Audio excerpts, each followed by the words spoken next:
All right, folks. Thank you so much for bearing with us. My name is Ashley Grant, and I am a supervising staff attorney here at Advocates for Children, and I'm here with two of my colleagues today. I'm Juliet Eisenstein. I'm an attorney at Advocates for Children. Hi, I'm Laura Dean Pierre. I'm a social worker here at Advocates for Children. Thank you so much for bearing with us, folks, during that technical difficulty. So this is an agenda for what we're going to be covering today. We are going to be making sense of the Department of Education's new grading policy. We will talk about pre-K. We'll talk sort of generally about grading and promotion. Then we'll talk about changes to pre-K and elementary school, changes to middle school, changes to high school grading, and then we'll talk about some tips and resources for navigating this new system. If you have questions, please use the Q&A function in Zoom. And if you see questions that you would like to see answered, please upvote those and we'll prioritize those at the break. After each of these sections, we are going to stop for questions. So there will be plenty of time to take your questions. Please also know that this webinar is being recorded. So a recording will be available and sent out to you tomorrow. And copies of the slides will also be circulated to you tomorrow. So the first thing we're going to do is we're going to start with a quick poll to see who is in the room. So the first one is just want to know who is here with us. If you're a student, a parent, a service provider, or somebody else. Looks like about half of folks have registered who they are. Give folks a couple more seconds to let us know who's here. Great. A few more people. All right. So it looks like, let's see, I'm going to just share the results here. All right. So looks like roughly half of us are service providers, a little over a third are parents, and then we've got some other folks joining us. So thank you so much. Welcome. The next question is, which of the following applies to you, your child, or the population you serve? So please check as many of these as apply to you.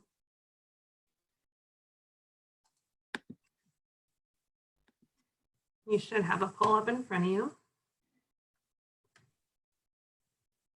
This is great. This is really helpful for us.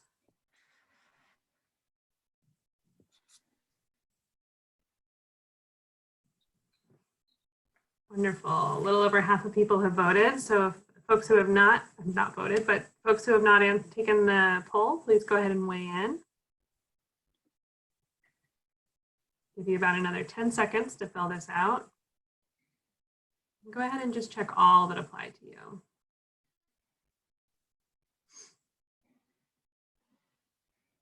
All right. So it looks like the vast majority of folks who are joining us work with students who are receiving special education services and English language learners. We have a lot of folks joining us who work with children in foster care or students in temporary housing, which is really nice to see. Nearly half of folks work with students who are 15 or older, and we've got some folks joining us also who work with court involved and kids in early childhood. So that is great. All right. Thanks, folks. Yeah. All right. So moving forward, I'm going to turn it over to Laura Dean. All right, so as many of you know, due to COVID-19, the grading policy within New York City has changed for this semester. So we're going to go over what that means for you, for the students that you work with, and how this new policy is, what this new policy looks like, and how it's going to impact them. So when schools are considering grades, these are the 4 major things that they should be considering. They should be considering the student's ability to access technology. Does the student have an iPad or a computer to do the assignments? Are the due dates that the teachers are setting, are they flexible? Are the remote assignments practical? Can any student with access to technology do these assignments? And what are the learning outcomes, and did the student meet those learning outcomes? So something to keep in mind is none of the 4 things that I've said include attendance. So attendance should not be one of the basis for grades during this time period.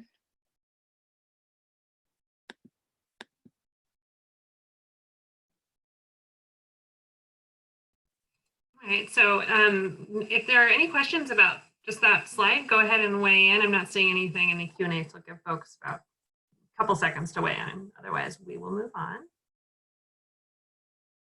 All right, so I don't see any questions right now, so let's go ahead and move on. Okay, so I'm just going to start with discussing how grading and promotion changed in 3K and pre-K, and then we'll move on to elementary school, middle school, and high school. So for students in 3K and pre-K, there aren't really any changes due to COVID-19 because students in these grades were not receiving grades or report cards before COVID-19, and they will not receive them this semester either.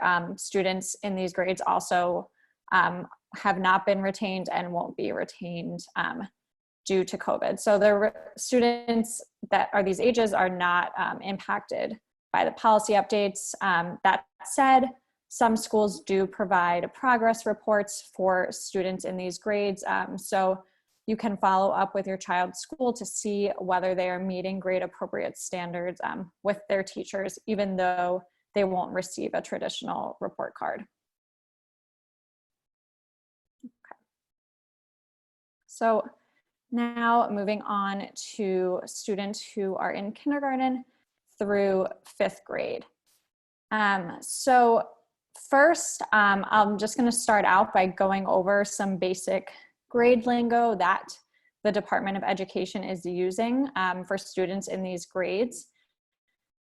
So in light of the policy changes due to COVID-19, all students in kindergarten through 5th grade will get final grades of either MT or N. So MT signifies that a student has met standards, and N signifies that the student needs improvement in this course. That said, students can be promoted to the next grade level, whether they receive an MT or an N. Okay, so a few important things to note about these grades. First, each school individually defines what it means to meet standards or need improvement.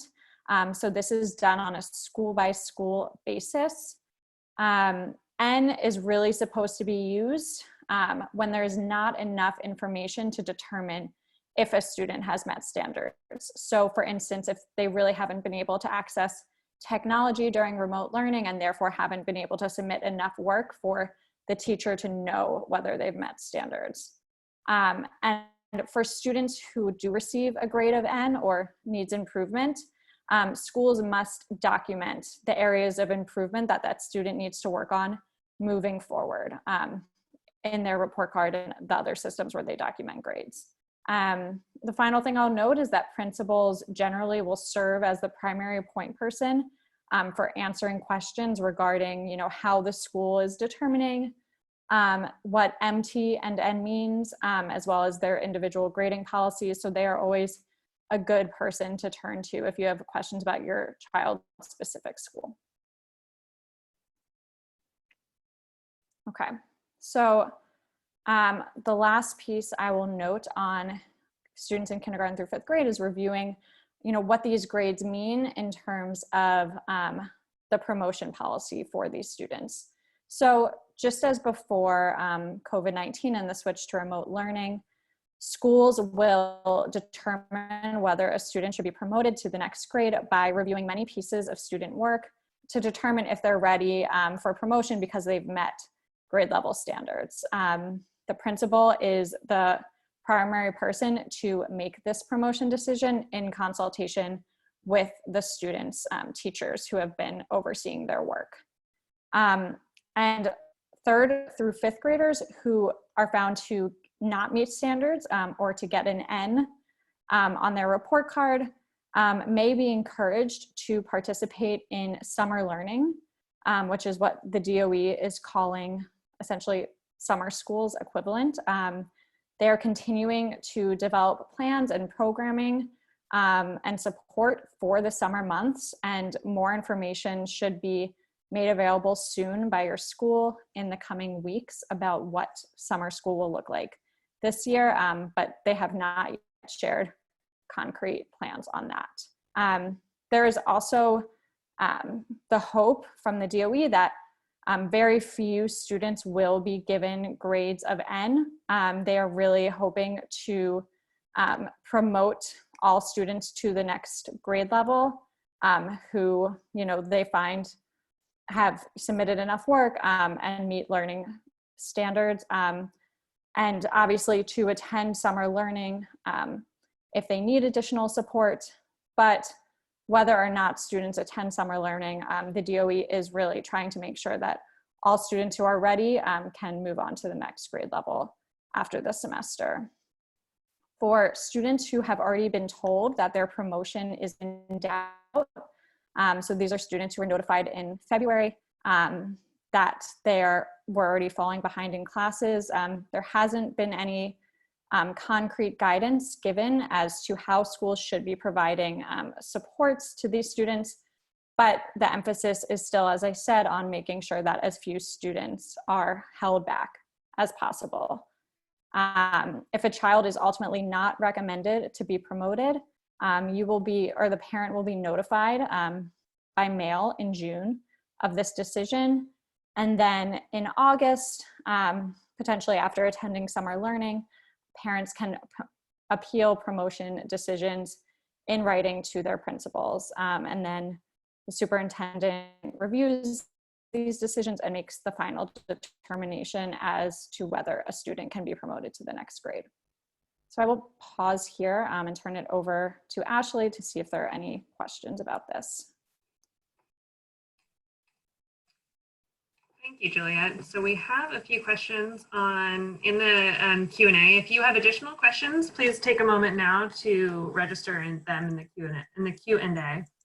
So one question is, should grades also be based on students' access to IEPs and individualized support? So I'm going to ask Laura Dean to go back to slide 6. The guidance that's been given to schools is that for grading of all students, schools should be considering things like students' access to technology and whether remote assignments are practical. So this would apply also to students with disabilities. Of course, for students with disabilities, there can also be sort of additional barriers to access to technology and to whether remote assignments are practicable. But the grading policies that are being described here should be being applied to all students, including students with disabilities.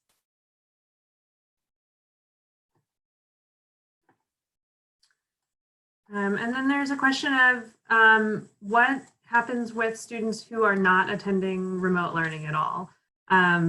And the person asking the question notes that there are students to whom there have been, the Department of Education has done various forms of outreach and the family still, or the student is still not able to engage in remote learning. And we know that there are still many students who either don't have access to technology or are struggling for other reasons to access remote learning. And the schools are supposed to be doing everything they can to reach out to these families. If a student is not participating at all in remote learning, I think it's highly likely that student is going to receive an in-progress grade during this time. So that we've got a few questions here regarding District 75 and students on 12-month school years. The guidance that's been given out to schools from the Department of Education at this point is that these grading policies should be being applied across the board. One thing to note is, of course, IEPs are still in place. So if a student has modified promotion criteria in their IEP, that criteria should still be being followed by the school, even sort of under these, with this additional guidance to guide those grading determinations.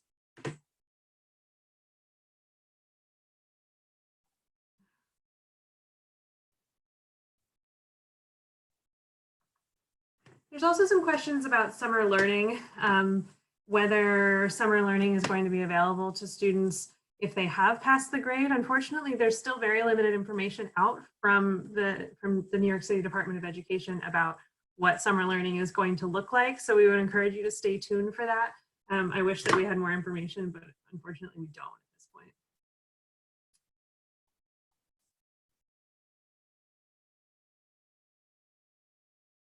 All right, so we're going to move on, but we'll come back to some of these additional questions that I think may be answered by the next slide. So I'm going to ask you guys, go ahead with the presentation. All right, so we're going to get into middle school. What are the grades expectations for middle schoolers? So for middle schoolers, similarly to elementary school, there's the grade of meet standards, or MT, needs improvement, and now there's an additional NX, which means course in progress. So similarly to elementary school, the schools will be deciding what these grades are meaning for their students. And when we think of NX, or course in progress, this should only be used for students who are missing a lot of work, and schools define what a lot of work looks like. So NX is not necessarily a passing grade, and this may require a student to attend some summer learning, or a discussion to be had with the principal in terms of what next steps look like.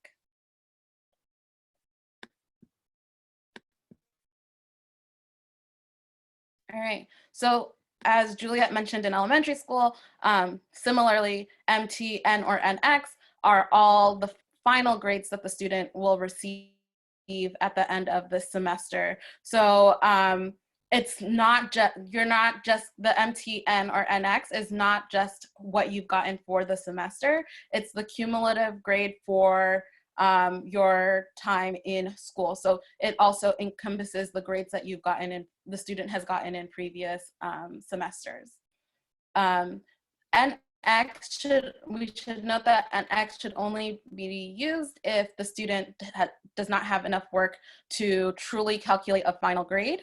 And if a student in accelerated courses, an 8th grader in accelerated courses, doesn't pass their course, they may receive an NX as their grade.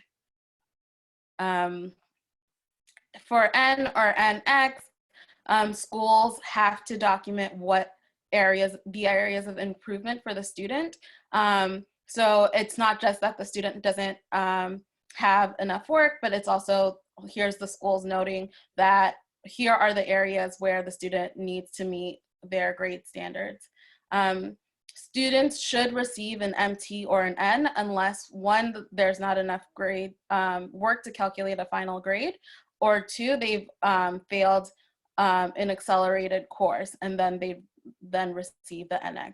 So those are the only two reasons why a student should receive an NX.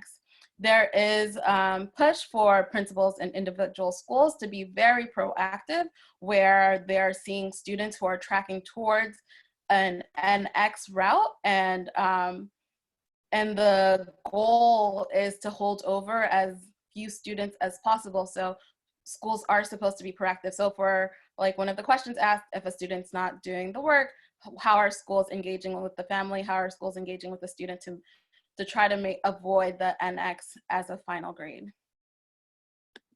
But what happens when a student does receive an NX? So right now, our understanding is that summer learning will be provided. So if a student does receive a final grade, they'll be asked to continue through summer learning. For students who are in 8th grade and in accelerated courses, they will pass the course and receive an M or an N, an MT or an N based on their performance, but you don't necessarily get to switch the N or the MT for course credit once you get to high school. All right. So promotion in middle school, what is that looking like? So schools can review the student work to determine whether or not the student will be moving on to the next grade level. Promotion decisions must be made based on academic progress, not attendance. Like we've said, families should expect schools to make promotion decisions in June like they typically would. And if you or the child's parent is concerned about their progress and need additional support, you should contact the student's teacher, the student's school, to get that support that you need. Promotion decisions, similarly to elementary school, the final decision is made by the principal with the support of the child's teachers, so based on the work that they are providing in school. Students who were already promotionally endowed, there's still, like Juliet mentioned, there's still no real guidance as to how schools have been and will continue to provide these at-risk supports for these students. But again, there is a push to limit the numbers of retentions this year. And like I mentioned in the last slide, students who don't meet the standards or may have received in NX will be encouraged to participate in summer learning. Something that parents of students in grades K through 8 should keep in mind is that you have the right to appeal promotion decisions. So if at the end of the school year you get a notice that your child will not be promoted, or that your child will be promoted that you are looking to appeal, you must do that in writing by the end of August to the principal. And with your appeal that is done in writing, the principal and the superintendent will get together and make a final decision about whether or not this child will be promoted. So as we've mentioned, this is still very new information, and this the DOE is really working to develop plans for programming in the summer months to really help us and students understand what next steps are going to look like. And so as we get more information about what summer learning is going to look like, we will be updating our website and we'll be sharing that information with you. Are there any questions about the middle school process? So we have quite a few questions here. So I'm going to start with the questions that we've already received. If you're seeing a question in the Q&A that you would like to see answered, please do upvote it so that we can start with those.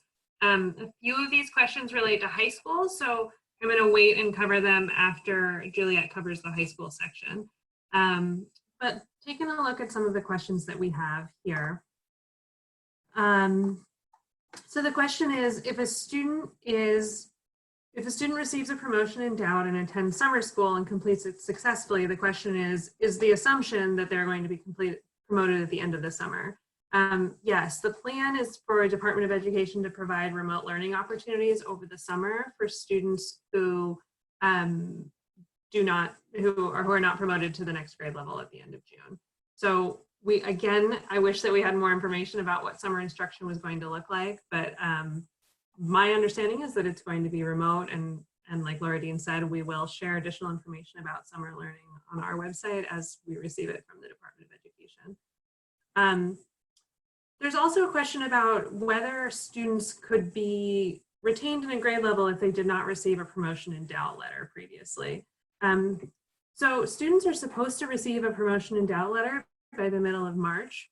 However, promotion endowed letters, retention has never been reliant on promotion endowed letters, and the same is true here. So it has been the case and continues to be the case that a student could be retained without having received a promotion endowed letter in June, though schools are supposed to be making all attempts that they can to connect with students and to document progress to demonstrate that students are ready to move on to the next grade level. We have a question about also how report cards are going to be shared. Again, I have not seen clear written guidance about this. It's our assumption that report cards will be mailed out to families, but when we get information about report cards, we will also post that to our website. There are also great questions about how these new grading policies are going to affect middle school students who are applying to high school. This is also something that we are waiting for some guidance from the Department of Education. Juliet's going to talk a little bit more about what grading looks like in high school, but we're still waiting to understand how admissions policies are going to be affected by this. As folks may have seen, there are a number of activists, including Teens Take Charge, that are advocating strongly to do away with screen schools for next year. So this is all to be determined. So please, these are great questions and please keep asking them. I wish we had clearer answers. Let's see. There's also a question about when promotion appeals need to be submitted. Department of Education's Chancellor's regulations indicate that parents can appeal promotion decisions after promotion decisions are made in August. There has never been a terribly clear deadline on this, and that's also the case this year.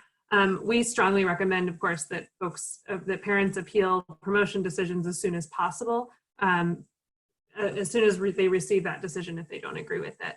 However, we have seen promotion appeals submitted and even approved in even the first few weeks of a new school year. So again, we are hoping that there is more clear guidance out from the Department of Education at some point on promotion appeals. Right now, we're relying on typical procedures for promotion appeals.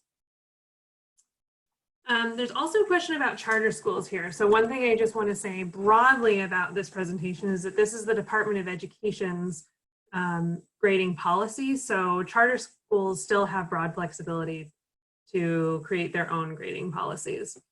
So the information covered here is really covering students in New York City Department of Education public schools. Charter schools are also public schools, but they have control over their grading policy. And then there's a question about who should folks reach out to? Who should parents or providers reach out to for clarity about what each of these grade marks mean in a specific school? And parents and service providers should definitely reach out to the teacher or principal at their child's specific school, because each school's grading procedures are different under normal circumstances and again under this one. So what we're sharing here is general guidance about what schools should be considering and also about sort of what those marks will look like this year. But in terms of where a student is functioning and what each of these means and how it will be applied in an individual school, we do encourage you to reach out to your child's school. And then there's some questions here about Regents exams. So this mostly applies to high school. So I'm going to pause on the Regents questions until after Juliet goes through the next section, and we'll absolutely answer those questions in the next break if you still have them. So Juliet, I'm going to ask you to go ahead and move forward, and we'll come back to some of these. Okay, great. So as Ashley said, we will now talk about what these new grading and promotion policies mean for students in 9th through 12th grade. So as we've done before, I'm just going to go through briefly what the new grading lingo is for high school students. The good news here is that as before, your school's existing grading scale applies. There aren't necessarily new letters to remember for students who receive passing grades. That said, students who would have received a failing grade who are in high school will instead receive an NX. So passing grade scale applies as before, but students who would have otherwise failed the course will receive an NX, which means that that represents that the course is still in progress. And then for students who do receive a passing grade, they will have the option to convert that passing grade to a CR on their transcript, which will just represent that they've gotten credit. So if for some reason a student doesn't want the letter grade they received to show up on their transcript, so long as it is a passing grade, the parent or guardian will have the choice to convert that letter grade to a CR. If the student is 18 or older or an emancipated minor, they can also make that decision for themselves.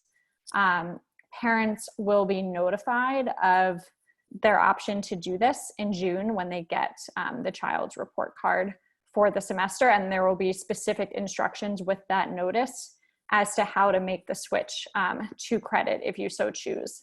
And you will have a window to make this decision up through November 30th, 2020. So this isn't necessarily something that needs to be decided as soon as the report card is received, but there will be time to decide that through the fall semester. And as we've been noting throughout, all of these grades that we're talking about are cumulative for the semester. They're not about marking period grades. They are for the entire semester. So same with the CR option, you can change the semester grade to a CR. That option does not apply to individual marking period grades. And then I will also note that for students who do receive an NX, just to clarify exactly what that means in high school, this should really only be used for students who are missing a lot of work. As we've said before, students who maybe in particular have difficulty accessing remote learning and haven't been able to submit work. And again, as we've been saying, there's a push for principals and individual schools to really be proactive where students are tracking towards receiving an NX in order to hold over as few students as possible.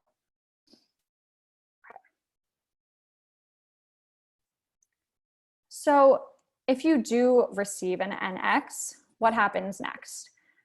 So high school students in particular have a few things to be aware of if they receive an NX, meaning that the course is still in progress because they have not submitted enough work to get a passing grade for it. So overall, high school students will have until January of 2021 to complete outstanding work in the course where they have gotten an NX. Seniors in particular will get priority for finishing that work as quickly as possible so that they can graduate. So this means that they will get priority in summer learning. Again, as we've said, the DOE has not fully described what summer learning is going to look like, but just know that seniors who were supposed to graduate in June, who may get some NX grades, will be given priority in summer learning. Students who are 21, as you may know, students who are 21 typically age out of the public school system after the school year in which they turn 21. That said, students who are 21 who receive an NX in a course this semester will also have access to summer learning opportunities in order to make up that credit. And it's still to be determined whether they will have time, such as until January 2021, to complete credits after that. That still has not been determined. After a student who gets an NX goes through summer learning, the school will update their transcript if they have then completed enough coursework to get a passing grade in that course. And again, for those students who then after summer learning receive a passing grade, they too will have the option to convert that passing grade into a CR if they don't want that letter grade on their transcript and would prefer for it to just say credit. If you, after having submitted work, through summer learning and then up through January 2021, you still have not completed sufficient work to get a passing grade in the course, the NX on your transcript will be switched to an NC, which means no credit. And then finally, I will address what this means for Regents.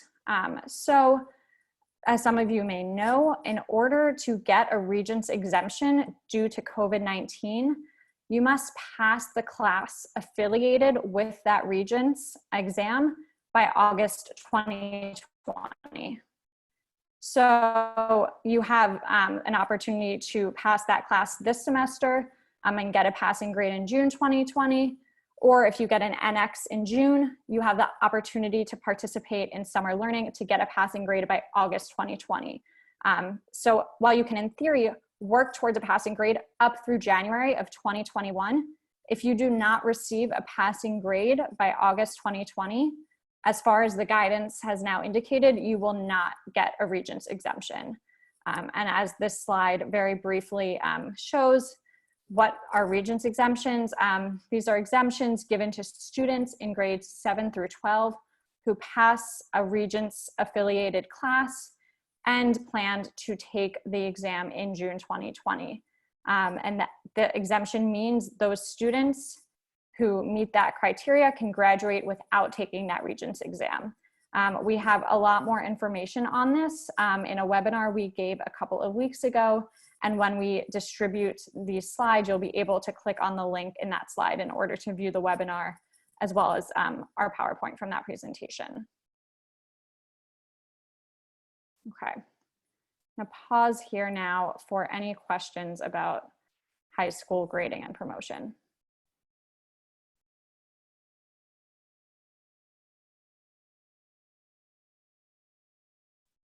Sorry about that. So we have quite a few questions about high school.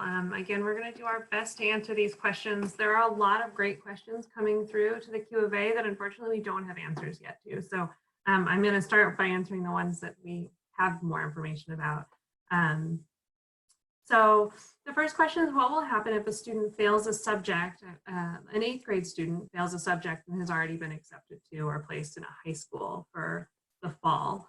Generally, 8th grade students need to pass each of their core subject areas in order to be promoted from 8th grade to 9th grade.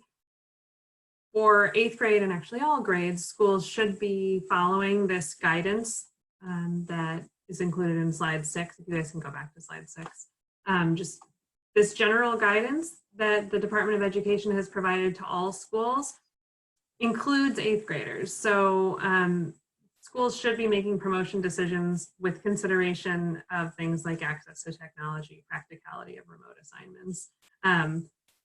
I also would love to have more sort of specific clarity on this, and unfortunately that's as much information as we have about how these things will happen. But if you're working with an 8th grader who is struggling in one specific subject, I would encourage you to reach out to the school directly and to find out if there's any additional supports that the school can provide in that subject area.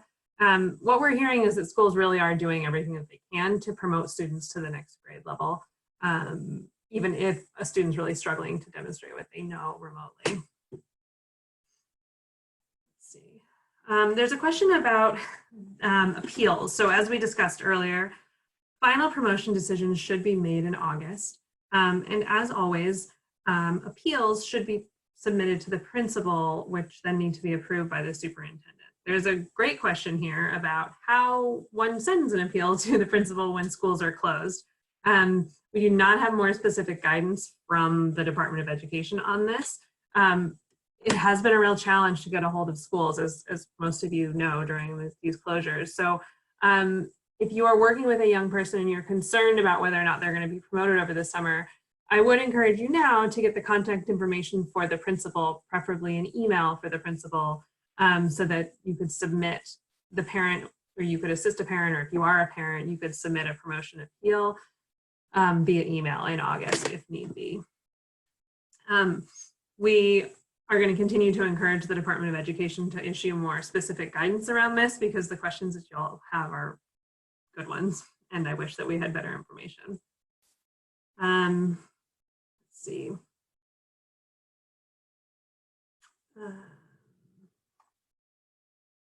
There's also a question about what if students are unable to be evaluated for an IEP because of the current shutdown, and their promotion is in doubt. What can service providers do to advocate for them? This is a fantastic question. So IEP meetings are still happening, and parents can still request initial IEP evaluations. Some evaluations are being conducted remotely at this point. There are, of course, many types of evaluations that cannot be conducted remotely, but if you're working with a young person or you have a child who you would like to be evaluated for special education, we would strongly encourage you to send a letter to, or an email to the principal or to the school-based support team at the child's school and request that they be evaluated remotely if possible. And we've participated in some IEP meetings where a portion of the evaluation is completed remotely, and where the team will make a determination about fall based on the information available.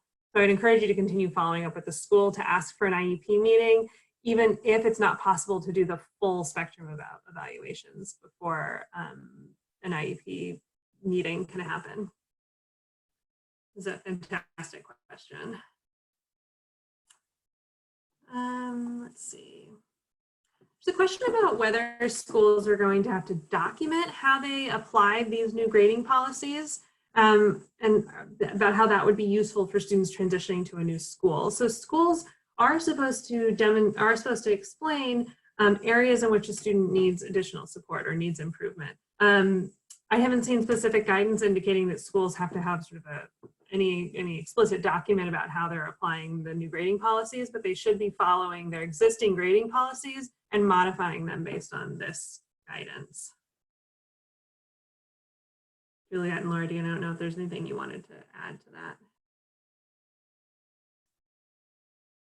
And then finally, there's just a lot of really good questions regarding high school admission. And again, the Department of Education has not articulated clear information about how high school admission decisions are going to be made for the 2021-22 school year. As you know, 8th graders who are entering high school next year already have high school matches or are on wait lists for high school. And those determinations were based on previous year's grades, but we don't have a lot of information yet about how this year's grades are going to affect 7th graders who next year will be applying to high school. And then finally, there's some questions about the Regents exemption, and I will type some answers to those into the chat, but I would strongly encourage you, if you have questions about the Regents exam exemptions, to check out the 1-hour recorded webinar that we did a couple of weeks ago. We will circulate a link to that and to the documents that supported that following this presentation. So let's pause there for now, and I'll come back to any additional questions at the next break.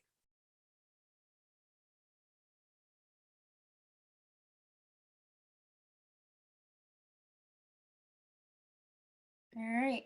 So as Ashley has mentioned, we're still working on getting more information, but during this process, here are a few tips that you should be thinking about as you and your child, or you and the family that you're working with, are going through this process. So if remote learning is not working for your child or for the family that you're working with, ask the school for help. Reach out to the school in as many ways as you can to get support for that student. In August, parents can appeal promotion decisions. So if at the end of summer learning, the promotion decision does not fit your understanding of what your child's performance looks like or has looked like, and you would like to appeal that, you have the ability to do that by the end of August. This year, you're a student who is turning 21 before the end of the school year has the right to, is able to stay in school until August. So until the remote learning sessions are over, that student can stay in school. And if you have a student that is in high school and you want a better understanding of where they are in terms of their progress towards graduation, there is a link on this slide that can help you track that progress. So as we've mentioned, you will get access to this slideshow at the end of, by tomorrow. So you'll have access to these links. And there's also a tip sheet that's linked in this slide as well for exceptions to the promotion policies, so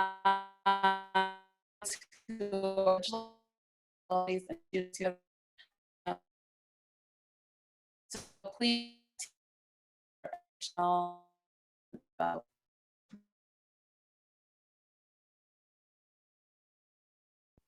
as always, with information as they come in, and so please keep a more information. And we have 5 COVID-19 updates, and that link is on this page.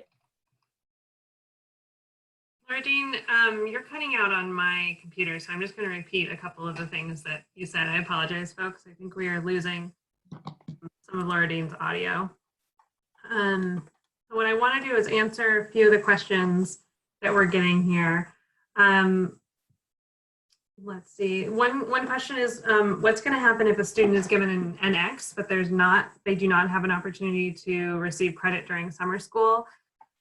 Students who receive an NX should have an opportunity to make up that credit in summer learning. If they're not able to engage in summer learning, it's our understanding that that student may then be retained. But schools are supposed to be doing everything that they can to connect with students and families over summer. So there's also a question about if students have the option of high school students have the option of converting a letter grade to a pass, how will it affect their GPA? So grades that are converted to a pass will not be factored into their GPA, but students will still get credit for having taken that course.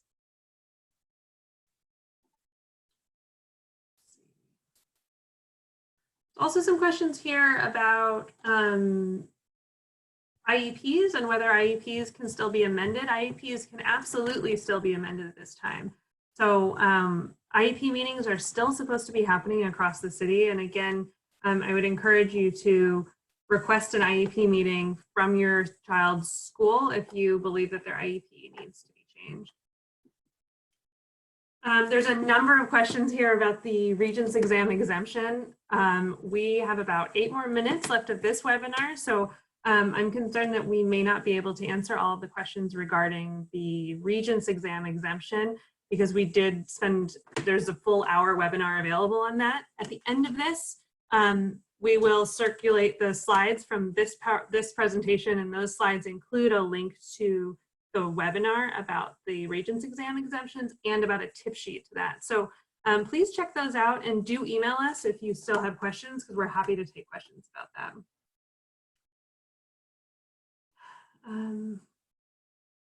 There's some questions about what happens if we've been reaching out to a school for support and the school is not being responsive.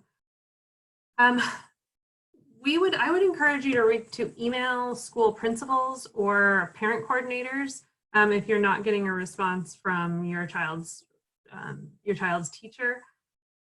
All families should have been provided a way to contact their child's teachers via the remote learning platform. If that's not happening, parent coordinator information, there should be some email information available on the school's website, or if you Google the principal's name and at schools.nyc.gov, you will often find a document with the principal's email address. A little bit of a hack there. Let's see. All right, so I think that is most of the questions that we have here. If you're seeing another question in the Q&A that you would like answered that hasn't been answered, please do upvote that. And I will come back to that right at the end. So please take a look at those questions, and if there's something that hasn't been answered, please go ahead and click the thumbs up on it to vote for that, that question. Lardine, could you advance the slide? All right, so at the very end of this, we're going to have a number of links. Right now, we're asking that we're still building our expertise around this type of platform, and we're asking that you all fill out a very, very short survey to us. Well, not to us, for us. Let's see, and I am going to try to launch it. So, all right, so right now we have 4 very quick feedback survey questions. It is incredibly helpful for us if you would fill this out. So please do answer these 4 questions for us to help us understand to what extent this information has been useful. In the next slide, we're going to give you an opportunity to give us more qualitative feedback, but it would be really great if folks could fill this out. Looks like about half of people have filled out the survey. We really appreciate you taking the time to do this. As we continue to do more webinars, it's really helpful to us to know what's useful and what is not.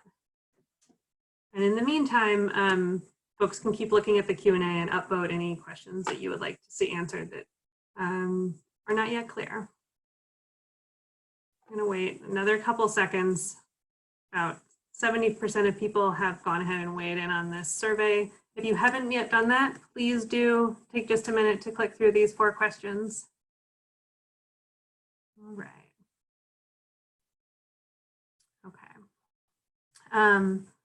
And then, Laura Dean, if you advance to the next slide, I'm going to go ahead and open the chat.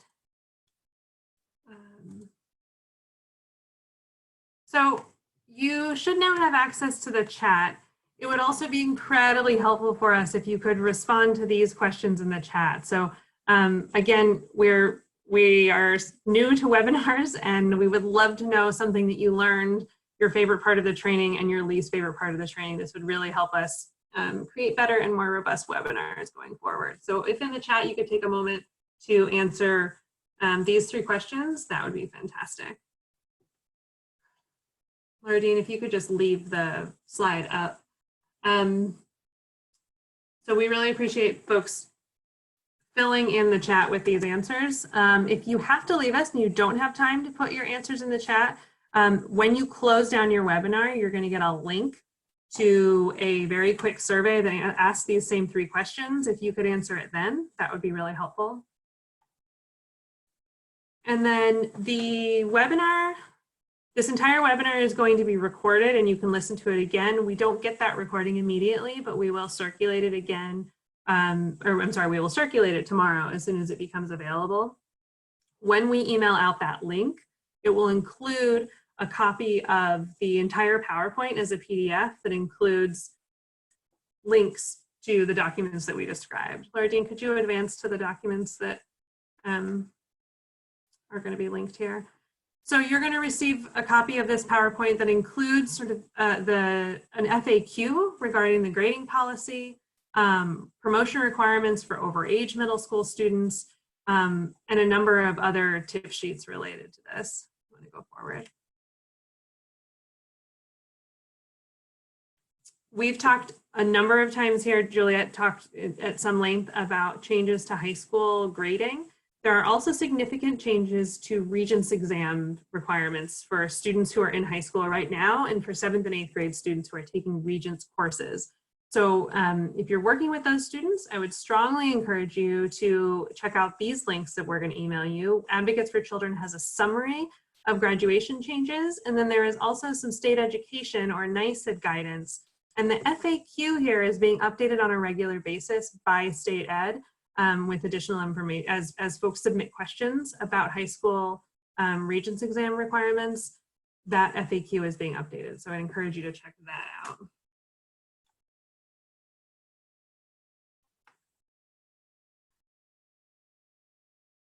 And then finally, we just included some COVID-19 resources.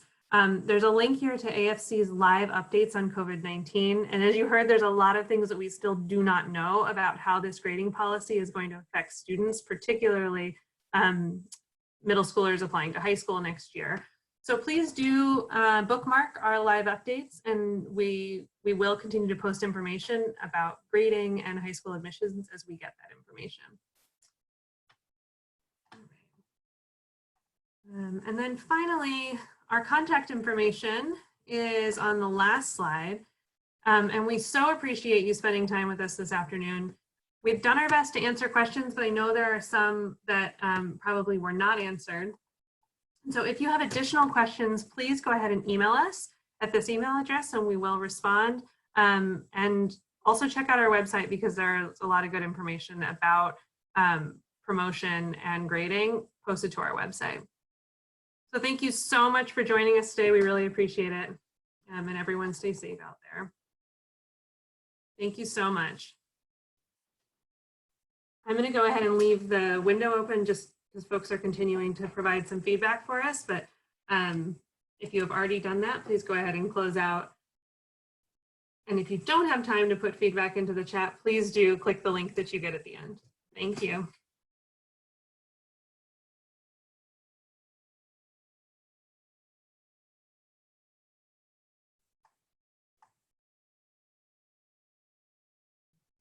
Thank you so much, folks.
I'm going to go ahead and end the webinar here.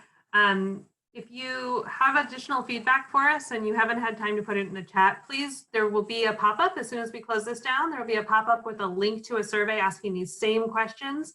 Please go ahead and fill out that survey and the information will certainly get to us. Thank you so much for joining us this afternoon, and thank you so much for your feedback. We really appreciate it. Have a good night.